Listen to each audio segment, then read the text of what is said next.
Motif di balik telepon Donald Trump. Lucu ya, konflik meletus di perbatasan Thailand dan Kamboja, artileri saling bersahutan, rakyat sipil berlari mencari perlindungan, dan tiba-tiba, dari seberang lautan, muncul satu suara, saya akan menelepon mereka. Saya akan damaikan. Siapa lagi kalau bukan Donald Trump? Tapi mari kita jujur sebentar. Tidak ada pemimpin dunia yang bergerak tanpa motif. Dan Trump? Dia bukan pengecualian, dia justru definisinya.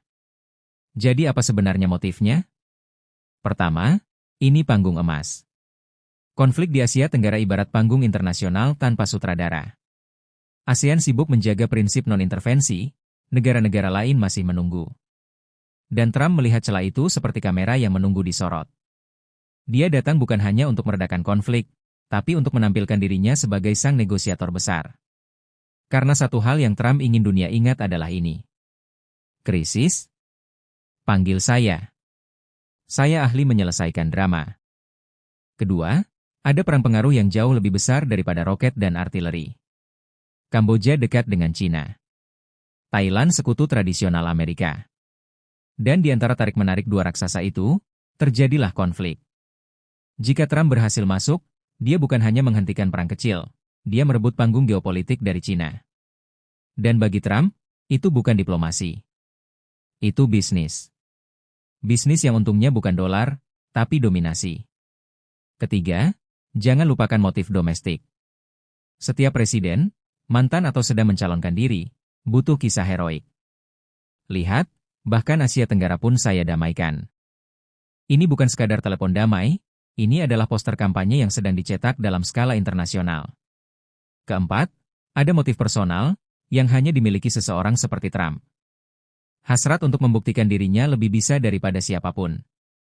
Setiap konflik adalah cermin bagi ego. Setiap gencatan adalah stempel pembenaran diri. Dan setiap keberhasilan diplomasi adalah batu pijakan untuk mengatakan, lihat, bahkan ketika dunia kacau, saya tetap solusi. Dan terakhir, motif yang sering tidak diucapkan. Stabilitas Asia Tenggara adalah stabilitas bisnis global. Ketika pelabuhan terganggu, perdagangan melambat, pasar gelisah, uang goyang. Trump mungkin berbicara soal perdamaian, tapi uang selalu bicara lebih keras. Jadi, ya, Trump turun tangan. Tapi bukan semata karena kemanusiaan, bukan semata karena peduli pada warga Thailand atau Kamboja yang harus tidur di tempat pengungsian. Trump turun karena konflik ini memberi kesempatan langka. Kesempatan untuk tampil sebagai pahlawan, menantang pengaruh Cina, memoles citra politik, dan memegang kendali narasi global. Apakah itu salah? Tidak juga. Begitulah dunia bekerja. Kadang perdamaian tercipta bukan karena hati yang lembut, tapi karena ambisi yang besar.